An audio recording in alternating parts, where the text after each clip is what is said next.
sentence, Seth's mouth dropped open in shock and Ye ugly! Ye ugly!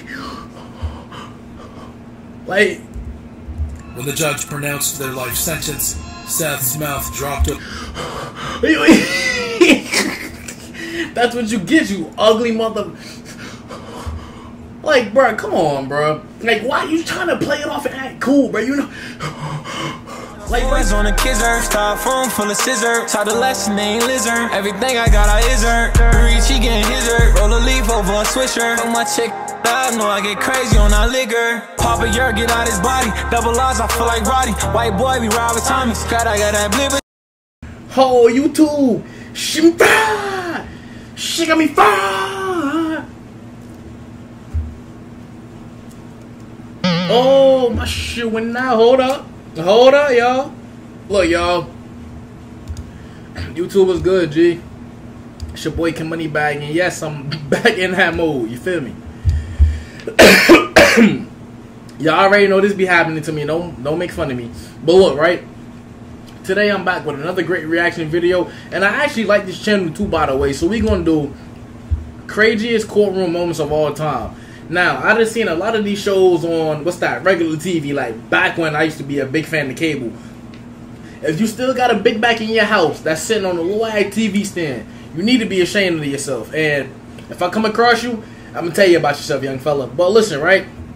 So, craziest courtroom moments of all time. From the thumbnail I seen, it was pretty, it looked like it was going to get a little crazy, but we going to see how this go. Saying to pull the trigger because your son now masturbates to memory. You didn't see me 40 years, sir. Yes. You didn't see me 40 years. Well, guess what? Oh, hell no!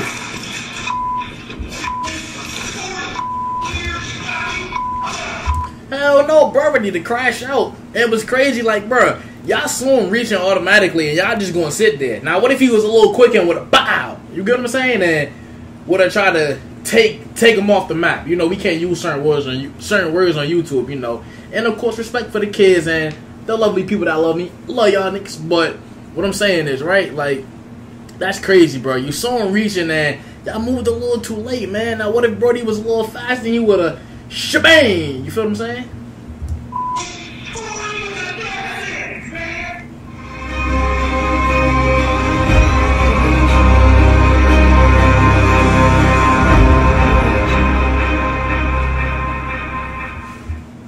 This is Jaleel Smith Riley, who is facing charges for murder in Michigan.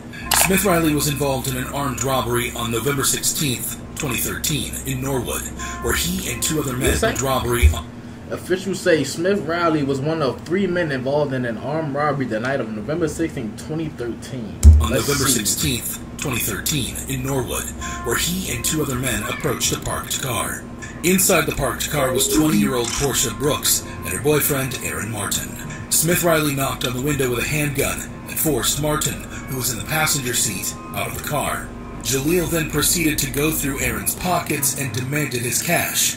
Once Jaleel had taken every dollar Aaron had, he then took his life with a shot to the head, causing permanent brain damage.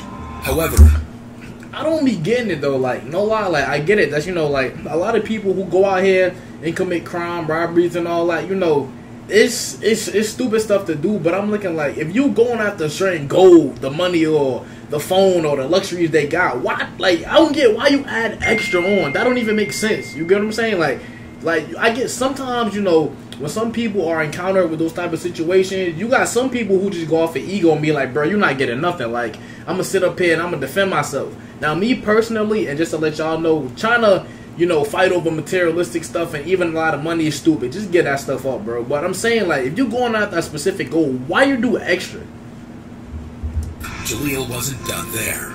Right after shooting Aaron, he then leaned into the car and fired at Brooks, who was sitting in the car, twice. And she died 3 days later. Fortunately, Martin survived the shooting, but sustained serious injury. Before the judge announced the sentence that Jaleel would be facing, Portia's family got the chance to address the jury and the man who took their daughter away from them. Sharon Brooks, Portia's mother, brought the box containing her daughter's ashes to the courtroom as she had for previous court dates. She stated that Smith Riley had ruined her life and killed her identity as a mother of 3. This is what I have left because of his greed, his selfishness, his complete disregard of and disrespect of others and life. Nah, facts, and that's deep though. You get what I'm saying? Especially to be a parent, like you could just see like the disgust and like the repulsiveness like in her face, like the fact that like being a mom or even being a dad or even just like being a brother, big sister, whatever, you have that love and compassion for your loved one. So I'm looking like to just sit up here and know that your daughter's no longer here because somebody was mentally ill or wanted to do some stupid stuff. I know that's one of the fucking worst feelings in the world, bro. But as you can see, I get nothing back except the reality that she is gone. Tia Marie Brooks, Portia's sister, also spoke emotionally and requested that Smith Riley be handed the maximum sentence. I have to deal with life without Portia, so he should deal with life without parole. Then, Aaron, who Jaleel shot in the head, spoke to the court. If she's still here with us, and I think she will always be here. So, she's our angel looking over us, helping us get through these hard times. As if Smith Riley's crime was not outrageous enough, his reaction to his sentence was even more dramatic. During the trial on August 11th, 2021, Smith Riley pleaded guilty to aggravated murder and attempted murder. However, he later decided to withdraw his guilty plea against the advice of his attorneys. From the beginning, this was an emotional day for the families of both of these victims, but when Smith Riley decided to reverse his plea halfway through the sentencing hearing, they were shocked, and his attorney, because it puts the death penalty back on the table. Prior to receiving his sentence, Jaleel was heard apologizing in court as what appeared to be a last attempt at showing remorse. Lord.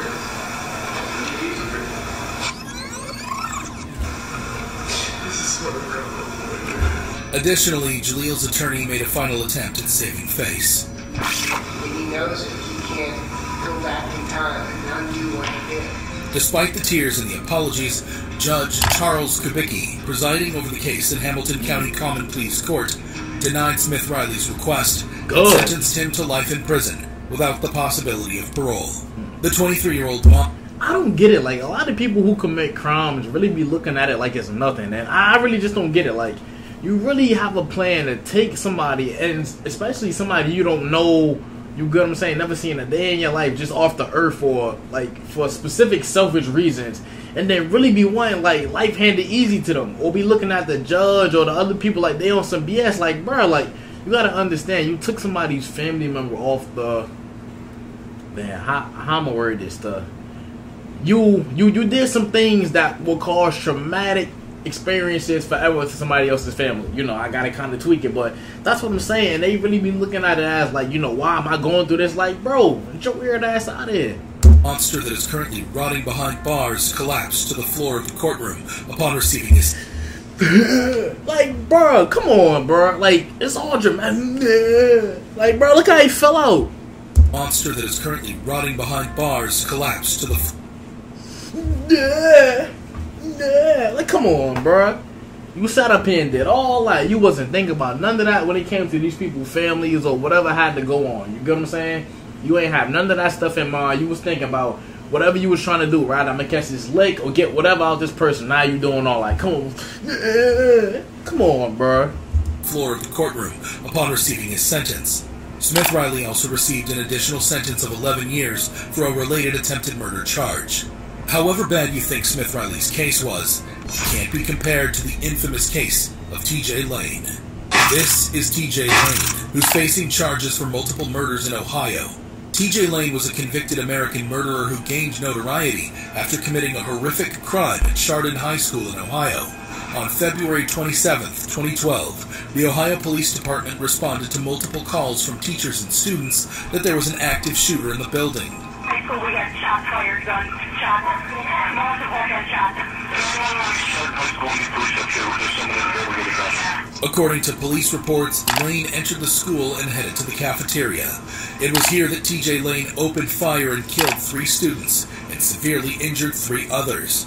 6 people got physically harmed at the hands of TJ Lane that day, but hundreds, if not thousands of people left Chardon High School on February 27, 2012, with intangible pain that will last through eternity. Glances of your friends laying all over the place, there's blood, there's people screaming, everybody's running in different directions, and you're just trying to get out. I saw a kid holding a gun, pointing it towards a group of kids. Do you remember the look on the gunman's face? I never looked at his face, I just looked at the gun. I still can't think about it all, because it's just so scary. Lane's actions sent shockwaves through the community. He was swiftly apprehended and charged with 3 counts of aggravated murder, 2 counts of attempted aggravated murder, and 1 count of felonious assault. Damn. As if the murders were not bad enough, Lane showed no remorse for his actions at the trial and refused to cooperate with his attorneys. Instead, he appeared in court wearing a t-shirt with the word killer written on it, and even gave the middle finger to the victims' families. During the sentencing hearing, Lane made a shocking statement. Saying pull the trigger to kill your son now masturbates to memory. The statement caused... The same hand that pulled the trigger to kill your son now masturbates your memory. And, like, what's crazy, bro? Like, a lot of people, when you really think deep about this stuff, bro, those people literally are just, like, the most, like, mentally ill and just out-of-place people in the world. Like, I mean, they're smart in some context because, you know, they even come up with these, like type of ideas, or, like, how, like, those mentally ill people be trying to come up with strategies or ways so I can say, like, do bullshit. But what I'm really saying is, you know, to have that mental fortitude to not care and to even say that, like, to an innocent person's family, the hand that pulled the metal, I forgot I gotta tweak it, but the hand that pulled the metal now imbues your memory. Like, that's crazy, bro. Like, I swear to God, I don't even know how people, like, be having a heart to do some of this stuff, though. Like, for me, I wouldn't even be able to sleep at night, bro. Like, knowing that you cause some traumatic experiences to somebody else's family forever, and you know, you don't even know the bond they have with that person. You know, you got some parents that are shitty and don't even care about their kids, or some brothers and sisters that could care less about their family, but then you got some people who really, like, man, like, I love this person. Mothers and fathers who will go out over, like, you know, their sons, their daughters, you know, or like brothers that'll go out for their little brothers or whatever. But I say it's just crazy, bro. Like, the outrage and disgust, not only among the families of the victims, but also across the entire nation. The judge presiding over the case, Judge David Fury, described Lane's behavior as heinous, unprovoked, and senseless, and sentenced him to 3 life sentences in prison without parole.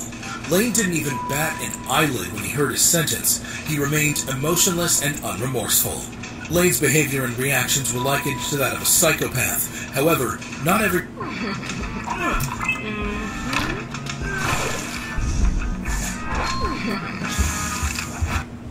convict remained emotionless after hearing their sentence, like in the case of Ryan Stone. This is Ryan Stone, who is facing charges for going on a crime splurge throughout the nation, including kidnapping and assault, all of which was captured and broadcasted live by helicopters. The chase began after Stone hijacked a car with a 4-year-old boy inside and drove off, leading police on a dangerous pursuit that lasted more than an hour. During the chase, Stone drove up to 100 miles per hour and was reckless in every regard of the word. He's seen here overtaking an innocent civilian on the highway, throwing them out of the car before carrying on in the new vehicle. But that's not all. Watch here as he exits the highway, opens the car door at full speed, then slams onto the brakes right before crashing into another car parked in an intersection. Investigators believe this was a sorry attempt at another carjacking. Stone also... Come on, bro, big ass coat. He blowing me. Section. Investigators believe... Like, come on, bro. Set up, like, I don't get it, bro. Like, it's y'all weird. Like, to really sit up here and really go out in the world and just do all this, like, extra stuff, bro. Like, it's so much to look forward to. And I get it, man. Sometimes you might be lost, or sometimes you may feel some type of ways, but it's always helping. There's always ways to, I can say, seek the best life you want. Now, for some people, it may take longer than others. For some people, they may have to go through a little more. But come on, bro. Like, this is some ugly. This is some ugly. Like, come on, bro. Believe this was a sorry attempt at another. Then goes back. Come on, bro. Carjacking. Stone also crashed into several other vehicles during this chase. causing numerous injuries. At one point, he even came inches from taking out a policeman who was trying to place stop sticks on the highway. He eventually crashed the stolen car and attempted to flee on foot.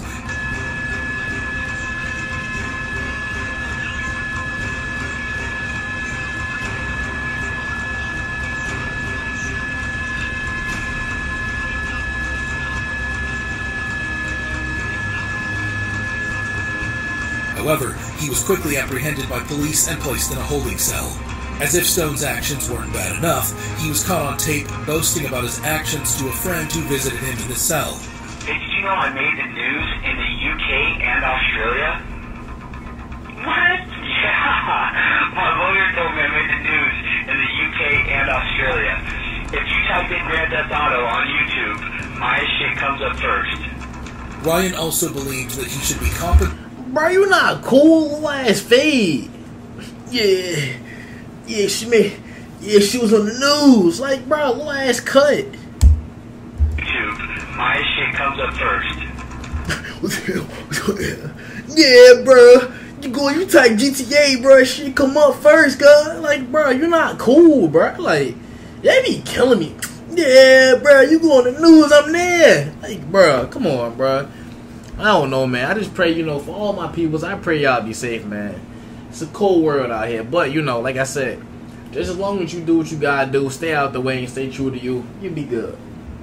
Ryan also believed that he should be compensated for his viral car chase because the news channels are using his car chase footage. I'm gonna contact Council News or have you contact Council News or somebody. You guys are getting paid using my name. Stone was charged with 26 crimes involving kidnapping, motor vehicle theft, assault, and eluding police. Stone's sentencing hearing was emotional. In court, many of his victims and their families could be heard speaking about the impact of his crimes on their lives. Some spoke of physical injuries they had sustained in the crash, while others described the emotional trauma they had experienced due to the incident. Stone spoke at the hearing. He cried, expressed remorse for his actions, and apologized to his victims. Isn't it ironic that in the same week, Ryan was captured in the video on the left, laughing and boasting about his crimes, and on the other video on the right, he's seen crying and begging for sympathy from the court, as he finally realized the severity of his actions. Despite his apology, the judge in the case was unmoved, noting that Stone had shown a pattern of criminal behavior and that he posed a threat to society. The judge handed down the maximum sentence possible. Stone pleaded guilty to all charges and was sentenced to 160 years in prison without the possibility of parole. Stone was in tears when he learned he... Wait, will become eligible for parole after win? Stone 30 was sentenced to 160 years in prison. He will likely become eligible for parole after 75. Damn, Lord, bro, you done. 60 years in prison without the possibility of parole. Stone was in tears when he learned he'd spend the rest of his life in prison. Stone blamed his actions on drugs, and his show of remorse might be sincere. However, some convicts are rather shocked by their sentences, like in the case of Seth Welch and Tatiana Fusari. This is Seth Welch and Tatiana Fusari, who are facing charges for first-degree murder in Michigan. Seth and Tatiana were the parents of 10-month-old Marianne Welch, who police said died of malnutrition and dehydration due to neglect on August 2nd, 2018, in Solon Township, Kent County, Michigan. Child Protective Services... And see, and this would just go back to my point about what I made a few minutes ago about, you got some parents, mothers and fathers that will go all out for their kids, and then you got some parents who do stuff like this, And that's why I get a lot of kids feel the way they feel, because it's like, bro, like, a lot of the times you got parents that are on drugs, or you got parents that just recklessly, got it in, probably one night stand type situation, or a situation where it's, they ain't know each other from a can of paint or whatever, and they just decided to have a kid. And most kids, I get it, they feel some type of ways because, like, as grown people, you understand one of the least, well, I said one of the least, one of the most things that could come out of, intercourse, whatever, especially unprotected, is a kid, the most. You get what I'm saying? So, I get it. Most kids, when they look up, it's like, bro, like, y'all brought me here to this world off of these type of circumstances. Like, y'all didn't even plan to have a kid. No thought in mind about, like, finances, how y'all was going to take care of me, like, school, or how I was going to have a better life. It was just off the fact that, oh, the intercourse or whatever was good, and you know now we here. You get what I'm saying, bro? And like I said, that's crazy. And then on top of that, to bring a kid in the world, and then you know, some people at least had the courtesy to say like, all right, we made a kid. You know what? I'm gonna step up and take responsibility. Then you got some people who do this, and it's like, I'm good. I'm not gonna do anything. Have been involved with the family since 2014 after THC was found in the system of their firstborn child. Mary weighed only 8 pounds at the time of her death. Her parents refused to seek medical help, citing religious reasons and distrust of the medical system. The family home was found to be unhygienic during the initial investigation, with evidence of vermin, insects, and mold. The doctor who performed the autopsy confirmed that Mary was suffering from chronic malnutrition caused by withholding food and water. Seth's call to 911 revealed their level of neglect for their daughter. And he said, when you found her, she was already believed to be deceased, right? Yes. And that's when you consulted with a lawyer? Yes. Do you believe she was beyond help already? Oh, yeah. It was bad as alright. When in court, the prosecutors made sure to highlight just how neglectful the parents were of their 10-month-old child. You didn't know that. And don't tell me you didn't intend that because you didn't get her little push out of that crib. You left her in there. You ignored her because she was an inconvenience. The couple was initially charged with felony homicide murder in August 2018. In June 2020, Seth Welch was convicted of first-degree murder and sentenced to life in... Bro, them booty-ass glasses, like, I'm on all the ass. Like, they be blowing me. Booty-ass Ray-Bans. In June 2020... Like, bro, just bro, face it. You did what you did, Brody. Like, I hate that. Like, bro, just take accountability, bro. You trying to sit up here and act cool, like, little ass. I ain't even got a Band-Aid on him. Like, bro, stop trying to act cool, bro. Little ass beard. Seth Welch was convicted of first-degree murder and sentenced to life in prison without parole. In 2021, Fusari testified that I recorded and edited my 45-minute podcast in under 10 minutes using Riverside, and here's how. Bro, I know about this already. That her husband was abusive and she was not allowed to take Mary to the doctor. He got very angry with me. He smacked me across the face and he told me that he knows how he said, you know what the I think about doctors. I told you Mary is fine. She's fine, now drop it. In November 2021, Fusari was sentenced to life without parole for first-degree murder and an additional 15 to 30 years for first-degree child abuse. When the judge pronounced their life sentence, Seth's mouth dropped open in shock, and Ye ugly! Ye ugly! Like... When the judge pronounced their life sentence, Seth's mouth dropped open... That's what you get, you ugly mother... Like, bro, come on, bro. Like, why you trying to play it off and act cool, bro? You know... Like, bro, you trying to act cool, you know what you did, bro. Like...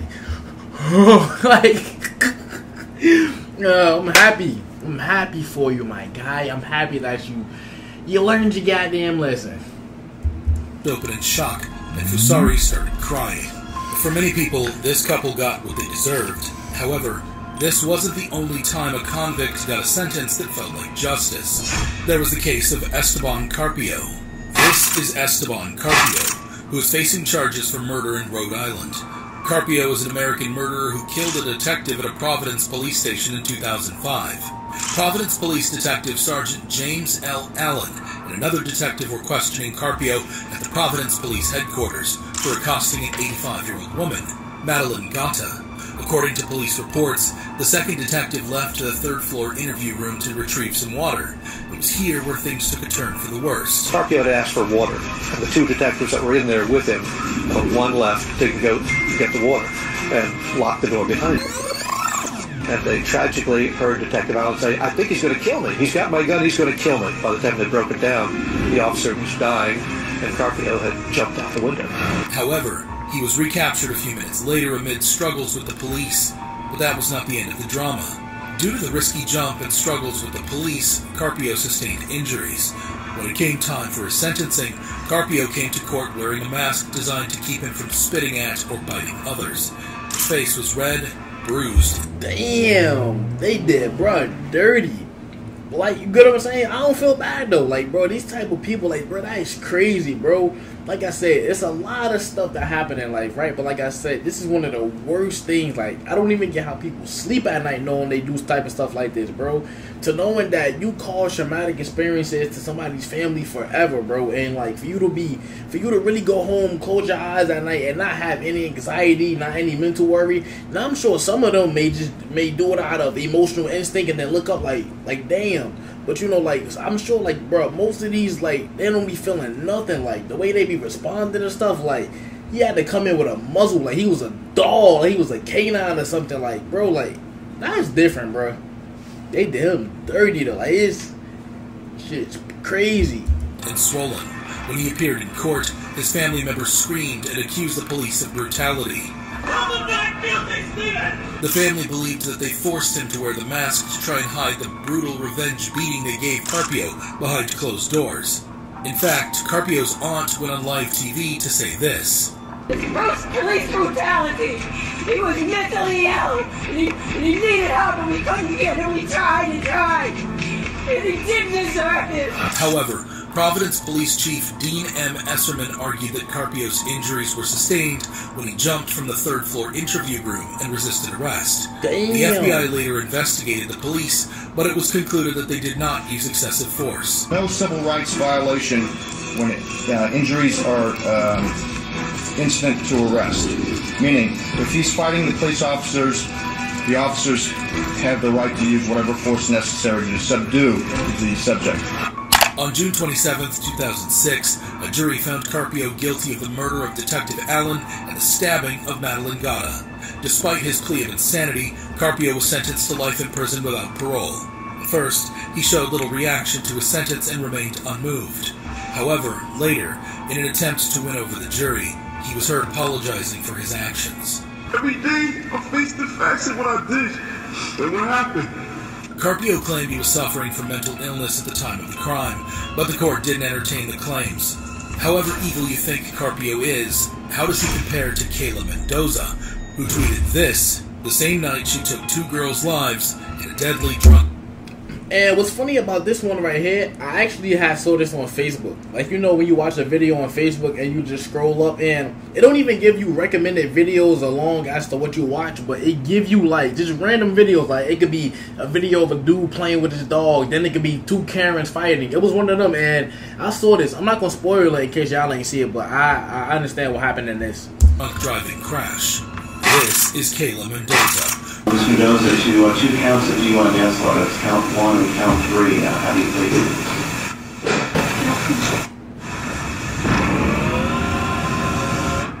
plead? Wait, this look interesting. I know I said I don't want no ash, but nah, I'm good. Let's get back.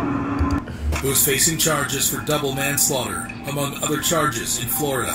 The 20-year-old woman who was not licensed to drive was convicted of the murder of 2 women while drunk driving in Fort Lauderdale, Florida, on November 17, 2013.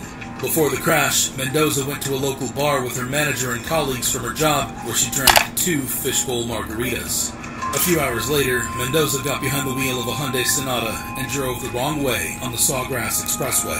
Kayla hopped into her car and went speeding the wrong way down the freeway at more than 80 miles an hour. She collided head-on with another car, killing these 2 beautiful young women. 80 miles an hour, and see, that's the thing about a lot of people. A lot of people like to go out and drink. A lot of people like to go out and smoke or whatever, but a lot of people can't handle that type of stuff. That's why it's good that if you smoke or you drink, learn your body, bro. You get what I'm saying? Like, learn your body. Like, for me, a lot of the times, like, over time, I kind of built a tolerance to smoking and drinking, so that's why I know I be good. But, bro, I never, ever, even when I go out with the homies or by myself, drink to the point where I'm not conscious. Like, bro, I could be drunk, but I never was the type of person to get drunk and start trying to fight, aggravate people, hit people, or start trouble. And I feel like that's just like a lot of times that people that smoke or drink and they start wilding, that come from a sense of like they get like that how can I say, not, I know the term is not drunk confidence. I forgot how liquid courage, right?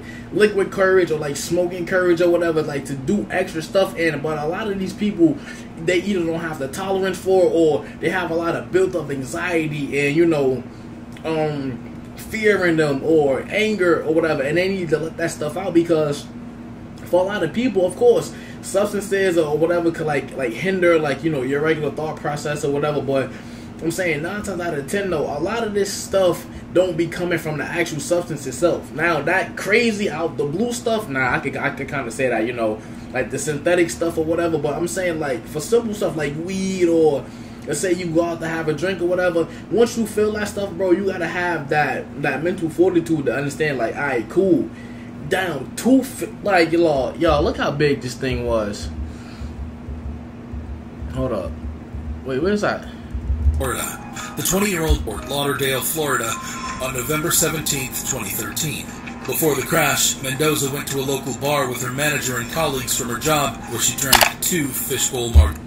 Like, come on, bro. You get what I'm saying? Or I'm looking like, if you did one out, you could have had a person, if you was going to be that drunk or whatever, because we already know your hangover going to be on 1,000,000. But what I'm saying is, if you go out with a person, right, and you know, they have, let's say, like 1 drink or 2, and they got a good tolerance and they good, and you want to get like this, have somebody on your side that's going to make sure you green. Like, come on, cuz. A few hours later, Mendoza got behind the wheel of a Hyundai Sonata and drove the wrong way on the Sawgrass Expressway. Kayla hopped into her car and went speeding the wrong way down the freeway at more than 80 miles an hour. She collided head-on with another car, killing these 2 beautiful young women, Marissa Petronio and Caitlin Ferrante, both just 21. Mendoza was charged with 2 counts of DUI manslaughter while impaired, 2 counts of DUI manslaughter with an unlawful blood alcohol level, 2 counts of vehicular homicide, and 2 counts of driving without a license causing death. Mendoza's then boyfriend owned the Hyundai Sonata involved in the... Please let me make sure we're recording. I remember last time I did this. Alright, we good. Come on, bro. Get your ass out of here. We good, y'all. Shimmy fry. Let's go. Crash, and explained that the Too Drunk to Care tweet was directed toward him. The Too Drunk to Care tweet was for my boyfriend because he was upset I was out, hanging out with them and with Marcelo drinking, because he wanted me to be home. The Ferrante and Catronio families filed lawsuits against Mendoza, her boyfriend, the T-Mobile store where Mendoza was employed, and the Tijuana Taxi Company. On May 4th, 2015, 2 months after pleading guilty to 2 DUI manslaughter charges, Mendoza was sentenced to 24 years in prison. Damn. Mendoza was apologetic throughout the trial.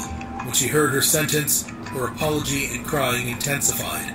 How much time passes, I'm going to live with that every day. After her sentence, Mendoza will also serve 6 years of probation and is permanently banned from driving a motor vehicle. Damn. Mendoza's apologies and remorse showed that she may yet be saved. However, the same cannot be said for Adrian Dunn. This is Adrian. And so to touch up on the last girl, right? So for a lot of y'all, I mean, they didn't show it in here, but you know, if y'all don't know about that case or whatever, because like I said, it was on Facebook. They actually had her in the ER, like, you know, they had took her to the hospital or whatever beforehand, and the police was letting her know, like, you know,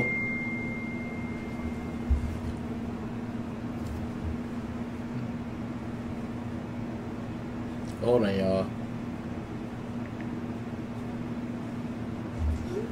Hold on, y'all. Give me 2 seconds. Bye, y'all.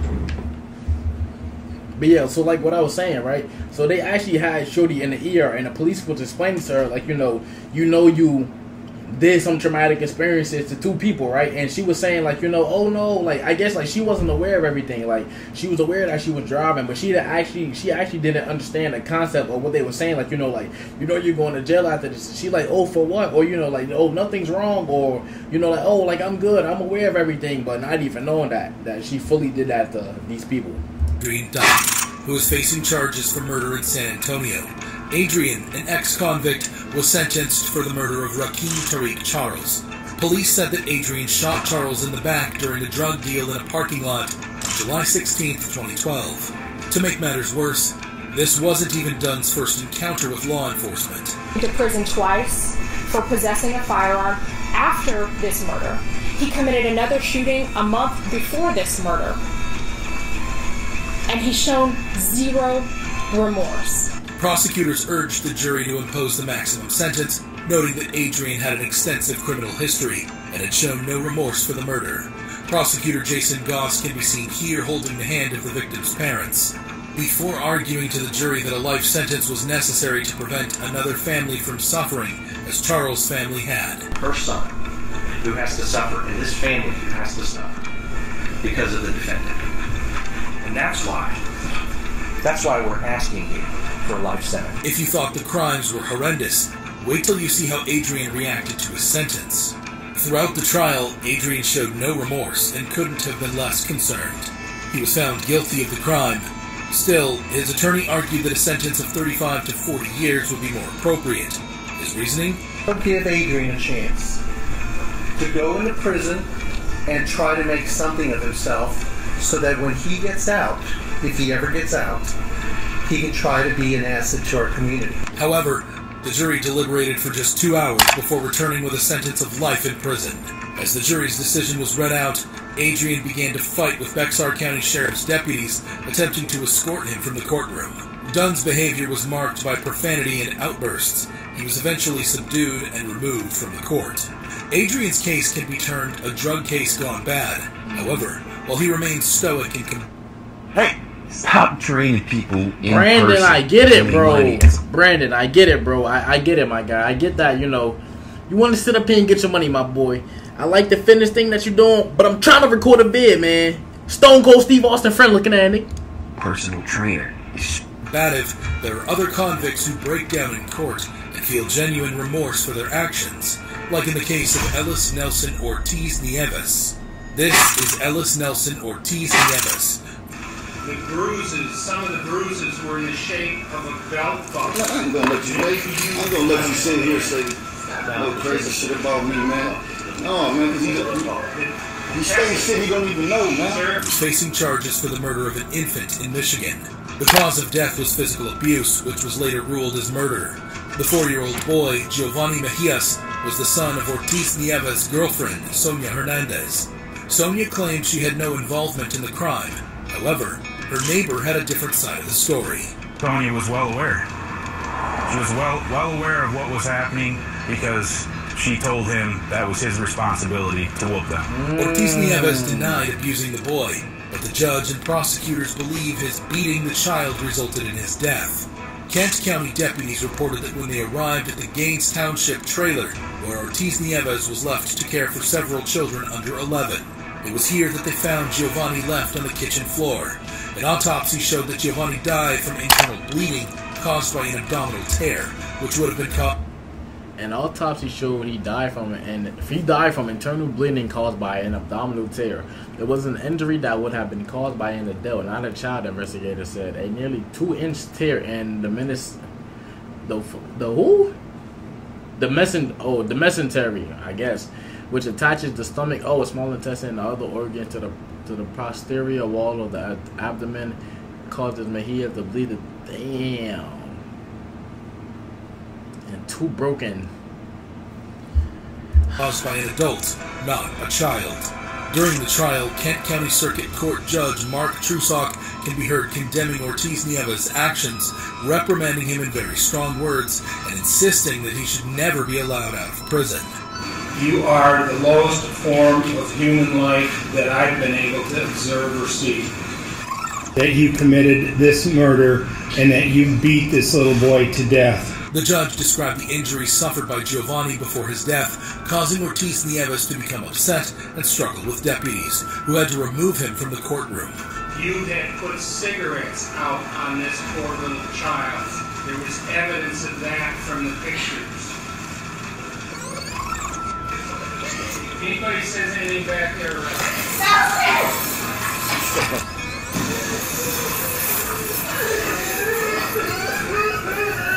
Ortiz Nieves was sentenced to life imprisonment without parole and was given a sentence of 80 to 150 years for first-degree child abuse. Ortiz Nieves' reaction might suggest that he is guilty. However, this wasn't the only time a convict reacted emotionally to their sentence. There is the case of Jordan Fuss.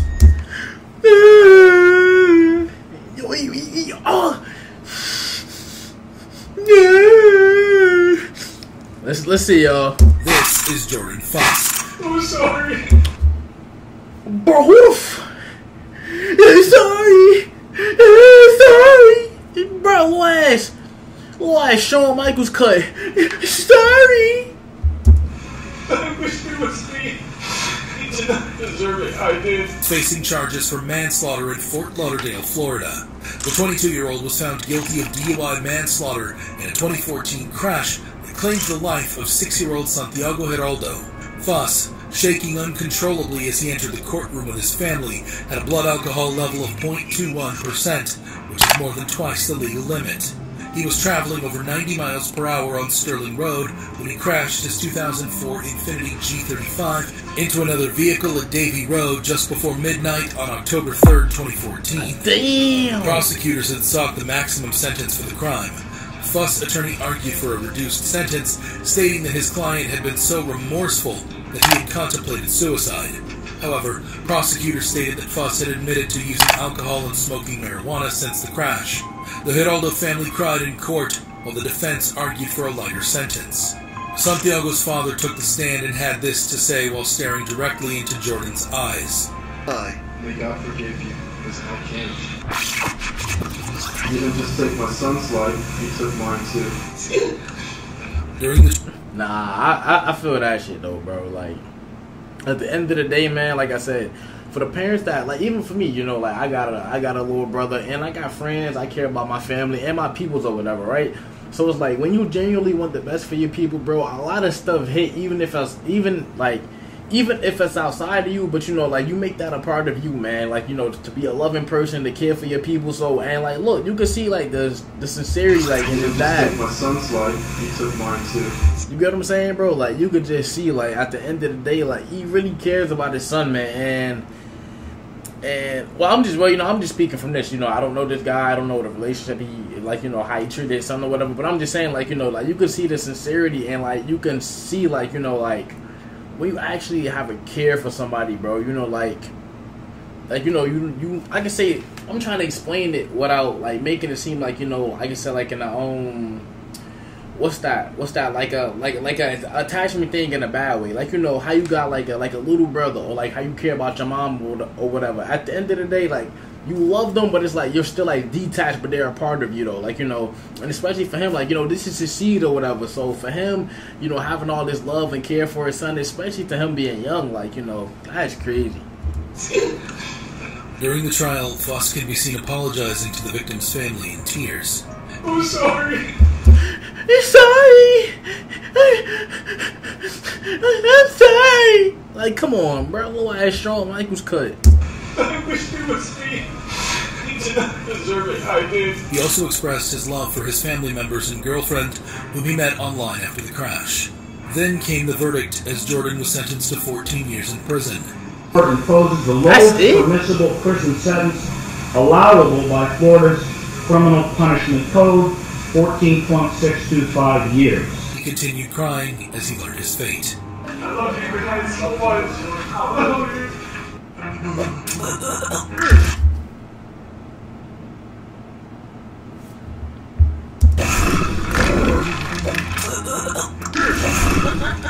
Fuss might have learned his lesson. However, some crimes require more than being remorseful, like in the case of Antonio Barbo, a 13-year-old who murdered his own grandmother for money to buy pizza and pot.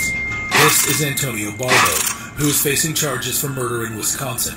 14 years old, Barbo was in court for the murder of his 78-year-old great-grandmother, Barbara Olson. Rather than trying to explain what this 14-year-old monster did, let's hear it directly from the mouth of the killer. I tried to scare her to get money and then use force if needed. An attack, I guess to kill. The boys hid weapons in their pants before catching a ride to be dropped off at Antonio's grandma's house. What happened when the boys got inside is shocking. He knew I was on the run and she said she was going to call my mom. He nodded and then I took the first swing. Okay. And when you say that you took the first swing, it's with the hand axe? Yes, sir. Antonio also said that he tried to put his great-grandmother's body in a car trunk, but when he couldn't, he left it in the garage and covered it with a blanket. Judy, Barbara's granddaughter, was the person who discovered the body. She quickly ran to a neighbor's house to call the police. Please send an ambulance and the police. My mother is laying in the garage and there's a lot of blood and there's a blanket over her head. There's a lot of blood. How did the blanket get over her? I have no idea. And how old is your mother? She's 78. And is she breathing? I don't know. I can't look. The blanket is over her head and I can't look. Okay, who's there with you? Oh, because the neighbor. Okay, can the neighbor check if she's breathing? Oh, you don't have to go and look. You don't have to go. If your neighbor can just go and check if she's breathing. Okay, they would like you to. I couldn't even do that, bro. That's traumatizing. Like, you know, like, to think about it, to actually have to, like, stare at the body for a little bit with all the blood and then having to lift the blanket.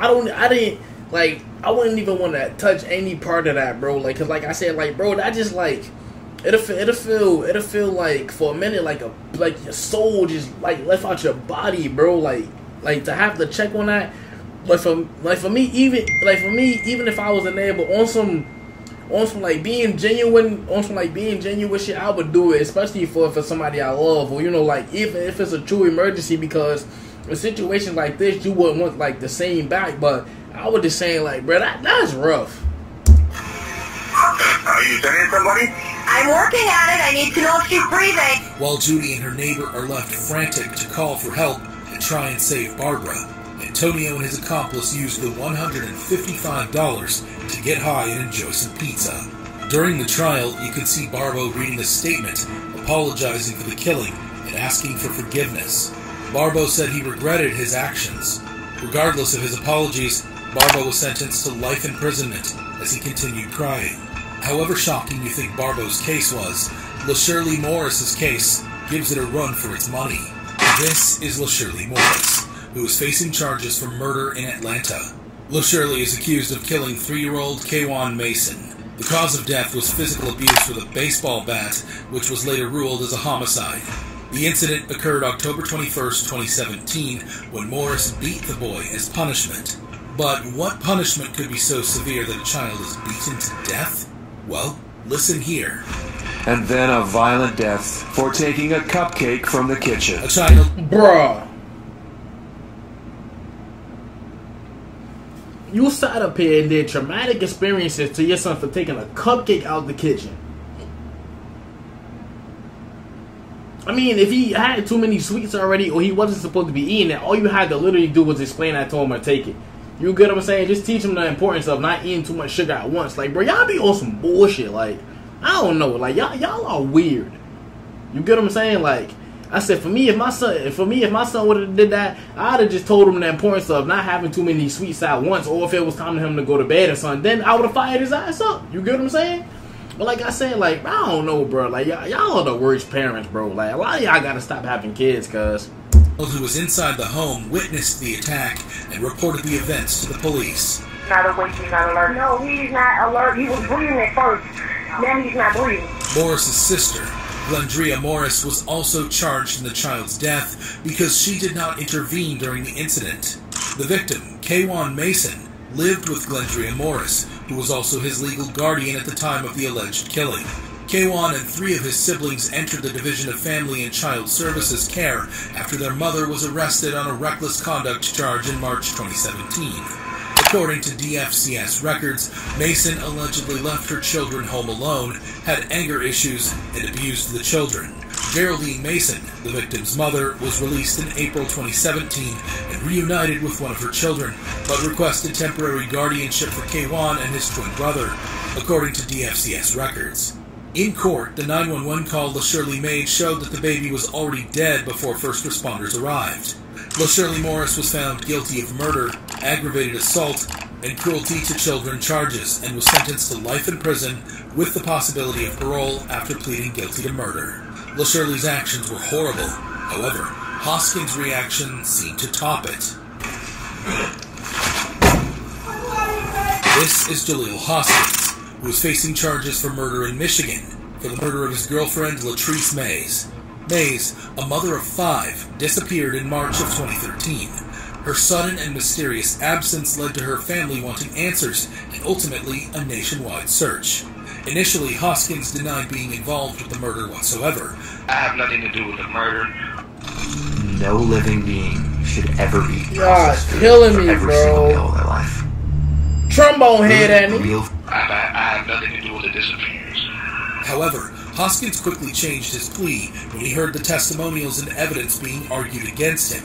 First, Hoskins' own cousin took the stand.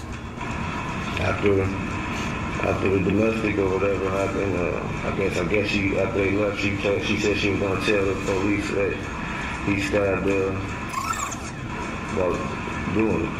Doing what? Killing her. I guess he choked her or something. Did he say he choked her? Yes. Then, one of Hoskins' close friends took the stand.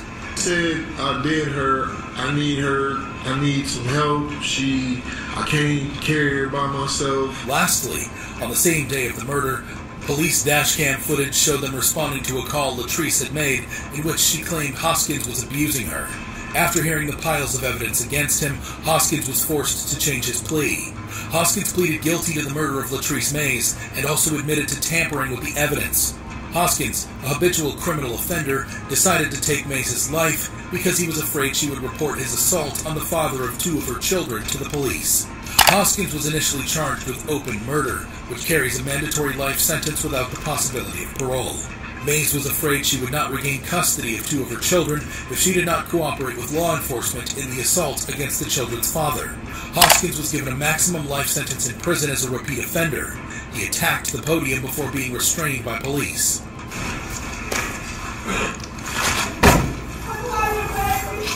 Hoskins' reaction was crazy. However, nothing could prepare you for the reaction of Ricky Hand. This is Ricky Hand. Boy, his shit like a thumb. His shit like one of these. Especially this part. Ugly ass. Like, it's shit like one of these. A Springfield man possibly facing new charges tonight after he throws urine and feces on his attorney in court. She just gave me 40 years. He was facing charges for multiple robberies in Ohio. Ricky had been on a robbing spree, hitting numerous local convenience stores late at night and running off with some extra cash. However, this crime spree would soon come to an end the night he decided to try his luck with John's drive-thru. In the footage here, we can find the owner of the shop beginning to close down for the night. Little did this small business owner know, there was an armed Ricky Hand lurking the building. As Ricky began to make his way to the door, he's greeted by the owner who is armed and begins firing to scare Ricky off. After this failed robbery attempt, the shop owner called the police to inform them that there had just been a robbery attempt that resulted in a man getting shot. Yeah, this is John's drive-thru, West Main Street. A guy just tried to rob me and I shot him. He ran out the back door. I think I hit him. It would only take a couple of days for Ricky to admit himself to a hospital in order to treat the bullet wounds he left John's drive-thru with that night. It was here police arrested and questioned him about that night. I did try to rob John's drive-thru. He got shot 3 times. I did the crime, I ain't gonna lie. I was one of it. When the case took to the courtroom, Hand was sentenced to 40 years. The reason the judge gave Ricky such a long sentence is because they were also able to prove he was guilty for carrying out a string of robberies across Springfield, Ohio. Hand lost it when he heard that he would spend decades in jail. Hand reached for bottles of his own excrement and urine, which were hidden in an arm sling, and threw it at his lawyer in court. You can see Hand reach for the bottles of filth.